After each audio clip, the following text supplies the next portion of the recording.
Bonsoir à tous et bienvenue à cette session d'information, la principale en cette soirée du mardi 12 avril 2016 sur les antennes de la radio-télévision Canal Delta. Une fois encore, merci de nous avoir choisis pour vous informer. Nous ouvrons cette session d'information avec ce mouvement d'humeur entamé il y a quelques jours maintenant du côté de la mairie de Port-Gentil. Là-bas, les agents municipaux ont deux principaux points de revendication. Plus de détails dans ce reportage de Christelle Sam sur des images de Landry Ibongangema. Deux principales revendications sont inscrites dans le cahier de charge des agents de la municipalité de la commune de Port-Gentil. Nous sommes là pour tout simplement faire revendiquer, faire comprendre à la nation tout entière que depuis l'adoption de la grille par le conseil municipal en avril 2015 jusque-là, nous ne sommes pas rentrés en possession de ça. Et le non-reversement des cotisations CNSS, on nous le retire chaque mois, mais ce n'est pas reversé à la CNSS depuis 4 ans. Plus d'une séance de travail aurait été entreprise avec le conseil municipal, mais aucune suite favorable jusqu'ici. Comme d'habitude, nous avons même travaillé avec des experts que le ministre de l'Intérieur a envoyés ici. Nous avons travaillé ici. Nous avons été obligés de suspendre la grève qu'on avait en 2015, toujours au mois de novembre. Parce qu'en voyant les choses ne pas bouger, on a grévé. Et on était ici, toujours au piquet de grève ici à la mairie du bord de mer. Et là, on était obligé de suspendre la grève parce que le ministre de l'Intérieur avait envoyé les experts travailler avec nous. Nous avons même travaillé avec la CNSS elle-même. Jusque-là, pas d'avancement, tout est bloqué. Tout est bloqué. Ce qui veut dire que si tu as 20 ans de travail, que tu es rentré à la mairie peut-être en 40 ans, parce que l'agent public aujourd'hui part en retraite en 60 ans plus, que tu es rentré à la mairie à 40 ans, tu te dis que tu as cotisé pendant 20 ans. À ta grande surprise, au départ de la retraite, on te fait comprendre que tu as cotisé 16 ans. Les 4 années n'ont pas été reversées et pourtant c'est bel et bien retiré dans nos salaires. Ce qui explique donc ce statu quo dont l'employeur serait le seul responsable au dire des grévistes. On dira peut-être que le blocage vient de l'institution.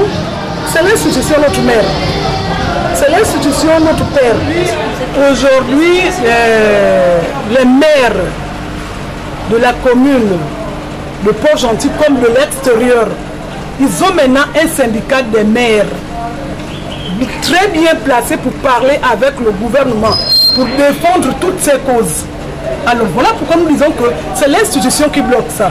En attendant que des solutions soient trouvées, le mouvement d'humeur des agents de la mairie de Port-Gentil se poursuit.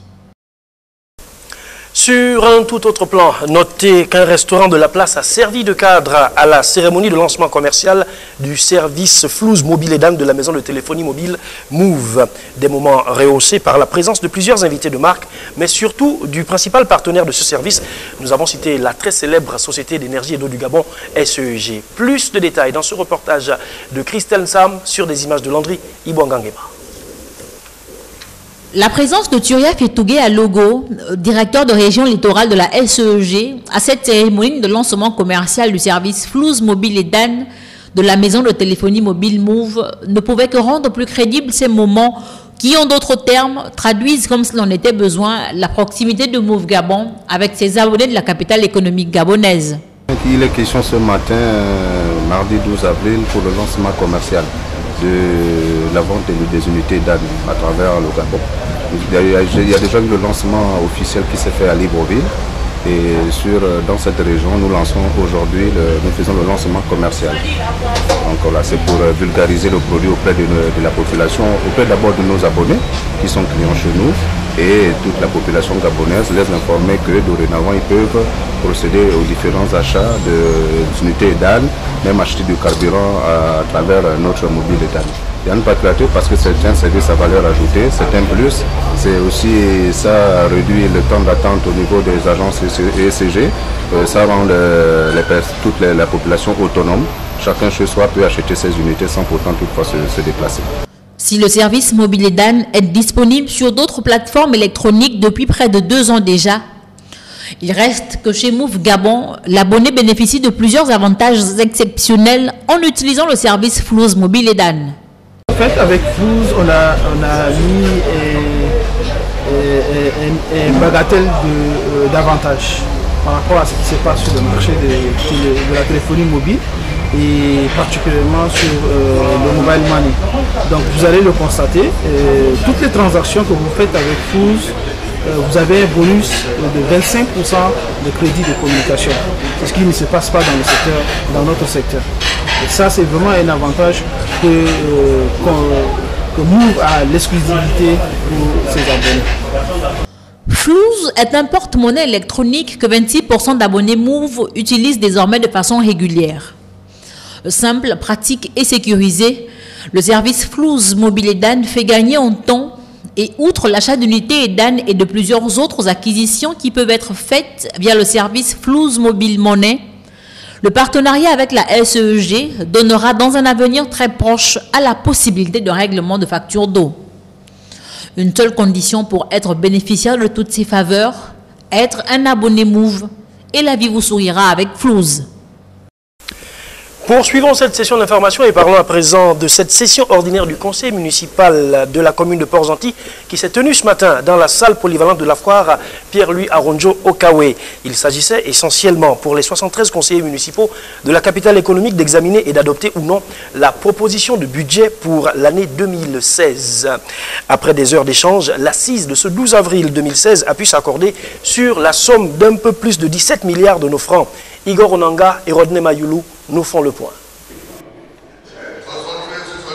Pour cette première session ordinaire du conseil municipal de la commune de Port-Gentil, on peut aisément affirmer que la bienséance et le travail au nom de tous les habitants de la cité pétrolière étaient les maîtres mots des assises présidées par Bernard Aperano sous la bienveillance du gouverneur de l'Ogooué-Maritime et du fondé de pouvoir du Trésor public. La dite session étant essentiellement portée vers l'examen et l'adoption du budget de la commune pour l'exercice 2016. La session ordinaire du conseil municipal m'offre l'occasion de vous saluer chaleureusement et de vous souhaiter une excellente bienvenue en scène. Comme vous le savez déjà, les présentes assises ont été convoquées conformément à la loi organique numéro 001/2014 du 15 juin 2015 relative à la décentralisation. Le budget est l'outil à partir duquel la municipalité met en œuvre les projets figurant sur sa feuille de route en vue d'améliorer les conditions de vie des populations qui nous ont investis de leur confiance. Leurs attentes sont nombreuses et sont toutes comme des priorités. Nous avons le devoir et la responsabilité d'y répondre avec efficacité et engagement. De la lecture de quelques articles régissant la tenue de ce type de réunion à la vérification du quorum en passant par l'adoption à l'unanimité de l'ordre du jour et du procès verbal du conseil municipal du 19 juin 2015 passé, les 73 conseillers municipaux de la ville de Port-Gentil ont pu également passer au peigne fin le travail des différentes commissions constituées pour des avancées significatives en termes de planification. Vous savez que c'est un conseil dynamique qui regarde tout et qui a la volonté d'amener Port-Gentil vers le haut. Donc c'est d'abord l'ensemble des conseils municipaux que je dis merci et qui participent réellement au développement de la ville. Ensuite, satisfait, oui, parce que vous savez que en tant que président du bureau, je ne peux pas être satisfait seul. J'ai un bureau, donc j'ai les membres de ce bureau également et qui sont également satisfaits parce que la présentation des propositions du bureau a retenu l'assentiment de tout le conseil municipal.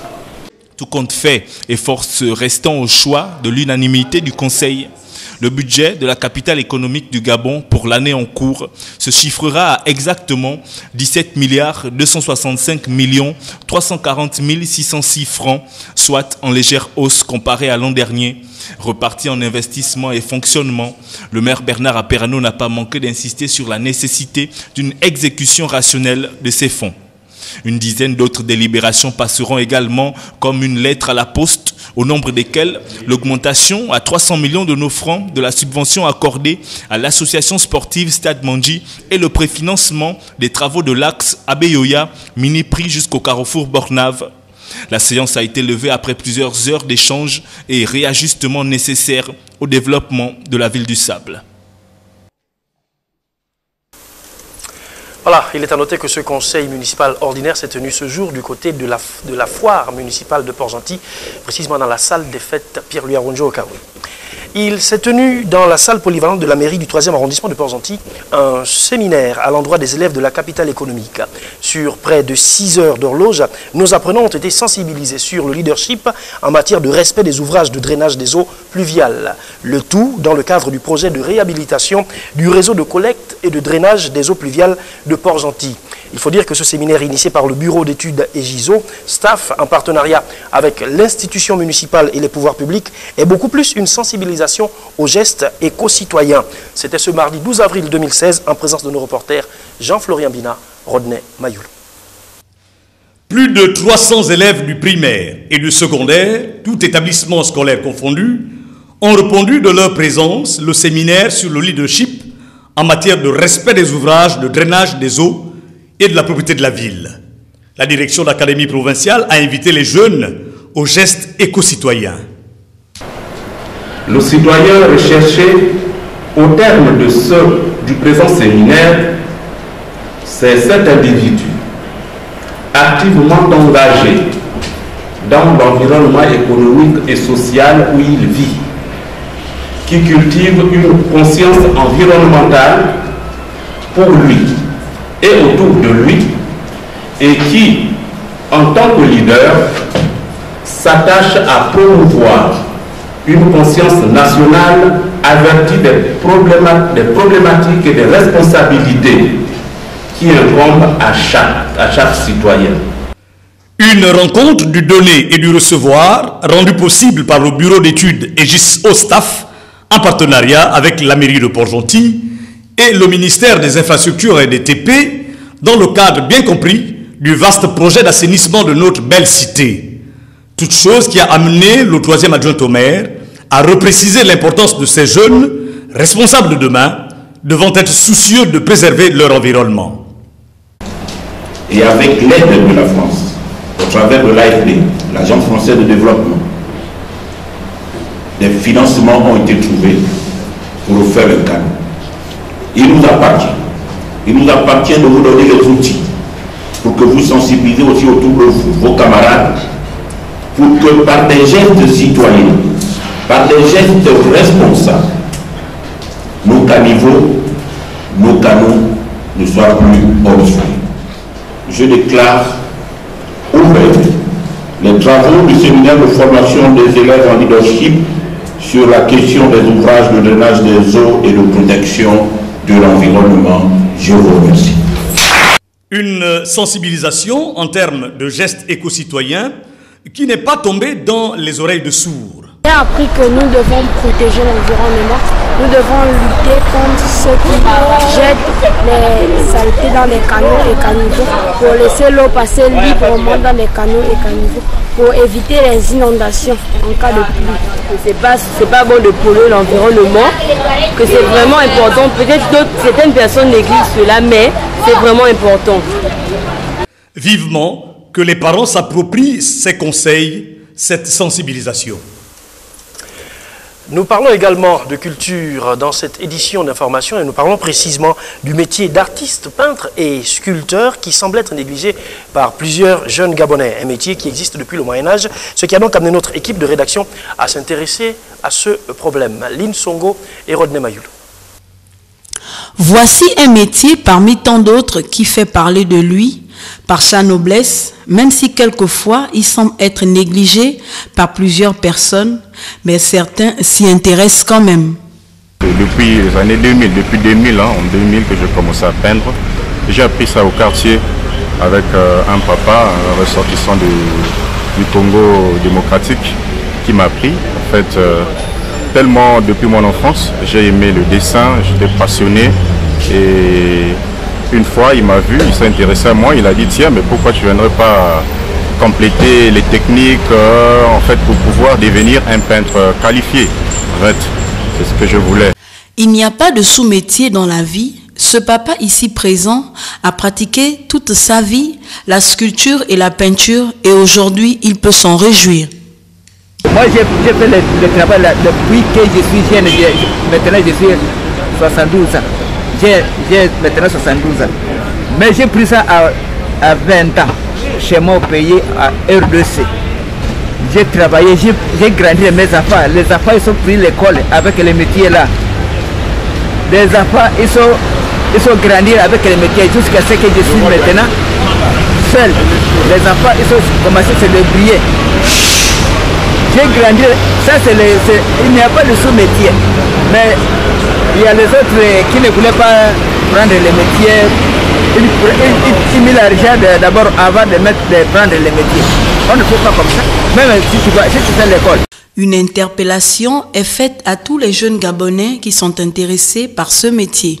Pour le métier là, il y a beaucoup de gens, il y a beaucoup de garçons qui sont venus chez moi pour qu'ils apprennent. Mais pour prendre, il fait qu'on lui paye. À qui n'est pas encore connaître, même faire le travail. Tu es un élève, tu cherches d'abord, on te donne l'argent, et pourtant tu prends le métier de chez quelqu'un. Mais comment tu vas prendre le métier? Moi j'ai déjà consulté beaucoup de garçons qui cherchent de prendre ça, mais ils ne s'intéressent pas parce que d'abord ils mettent l'argent avant. Rien n'est aussi facile dans la vie. Il suffit juste de se donner et ensuite le reste viendra tout seul. Alors la porte de ces artistes très talentueux vous est ouverte, car n'oublions pas qu'un peuple sans culture est un peuple sans identité. À César, ce qui est à César, ces images étaient signées de Landry Bangangema et par Rodney Mayulu. Mettons le cap du côté du quartier Doum-Doum, dans la capitale politique et administrative gabonaise, où on parle d'un manque criard d'établissements scolaires. En effet, les tout-petits sont contraints de parcourir plusieurs kilomètres pour se rendre dans d'autres structures éducatives. Le point de cette situation avec nos confrères de TV Hermont Libreville. Au moment où les plus hautes autorités viennent de lancer le programme pour l'égalité des chances, une lueur d'espoir naît au sein de la population de Doum-Doum. Confrontée aux difficultés de tout genre, celle-ci y voit la réponse appropriée à toutes ces préoccupations, au nombre desquelles l'école. Ici, les tout-petits doivent rallier tantôt dragage, tantôt bambouchine pour apprendre. Il n'y a pas l'école ici. Les enfants courent jusqu'à bambouchine. Mais pour l'école aussi, vous envoyez les enfants où? Non, à la bambouchine là-bas, c'est toujours loin. C'est loin. Les enfants, ils marchent à pied, ils reviennent à pied. Parfois, il y a la boue, parfois, il y a la pluie. C'est tout. Ce calvaire pourrait prendre fin si les gouvernants construisaient une école publique dans la zone. Eux qui comptent sur une jeunesse bien formée pour mener à bien le champ. Restons à Libreville et allons-y précisément du côté du 6e arrondissement où les inondations rendent difficiles depuis quelque temps les conditions de vie des populations vivant dans cette partie de la ville. Certains sont allés jusqu'à abandonner même leurs habitations enfouies dans les eaux. Les images parlent d'elles-mêmes. Elles sont signées de nos confrères de TV Hermont Libreville. À Fin-Goudron, intérieur dans le 6e arrondissement, c'est le calvaire pour les habitants vivant dans les environs de la pharmacie. En raison des inondations dont elles sont victimes à la moindre pluie, il n'est pas rare de voir les eaux se retirer de leurs lits pour terminer la course dans les habitations. Une situation qui se justifie par le fait que l'endroit est marécageux. Quelques bâtisses ont fini par être abandonnées par leurs propriétaires suite à ces inondations. Ce n'est pas la première, ce ne serait pas la dernière fois que les médias viennent ici. Lorsqu'il pleut, tout est inondé, complètement inondé. La circulation est complètement bloquée. Et là, si vous apercevez là-bas, il y a une maison qui est complètement dans un état où vous-même constatez. Ben, je ne sais pas. Il y a plein de structures qui se créent tous les jours que Dieu fait pour pouvoir remédier à ces situations-là. Mais apparemment, nous ici, au Fin-Goudron, pas de situation. L'intervention des pouvoirs publics est sollicitée pour amoindrir la souffrance des riverains. Quand il pleut, même les enfants, il y a un collège juste à côté, ils ne passent pas. Les responsables, les fonctionnaires qui habitent même là-dedans, parfois il faut tirer les pantalons, ils ont des bottes et tout pour traverser ici. Ce qui nous gêne, c'est même la proximité même de la pharmacie et des habitations. Bah oui, les habitations et la pharmacie. Moi, c'est pas un problème de pharmacie, c'est un problème. Les gamins qui sortent d'ici pour aller apprendre ailleurs. Et les gens qui sortent d'ici pour aller travailler ailleurs. lorsque c'est inondé, ils font comment? Ils font comment? Donc, de toute façon, le constat, il est là. Vivement que ce énième cri d'alarme porte ses fruits les meilleurs. Ouvrons à présent la page des brèves de cette session d'information. Nous parlons dans un premier temps de santé. En effet, évacués autrefois à l'étranger faute de plateau technique adéquat et de l'insuffisance des spécialistes en la matière au Gabon, les patients atteints de l'arthrose du genou bénéficieront désormais de soins sur place à Libreville. Une opération de médiochirurgie utilisant des prothèses totales du genou sera en effet menée du 11 au 15 avril courant par la Caisse nationale d'assurance maladie et de sécurité sociale CNAMGS en collaboration avec le Centre hospitalier universitaire d'Ovendo. En présence d'autres spécialistes en orthopédie, le docteur Pierre Nzengemwele, directeur adjoint du centre hospitalier d'Ovendo, a indiqué le 11 avril dernier que plus d'une douzaine de patients sont attendus pour ces interventions chirurgicales ce 12 avril.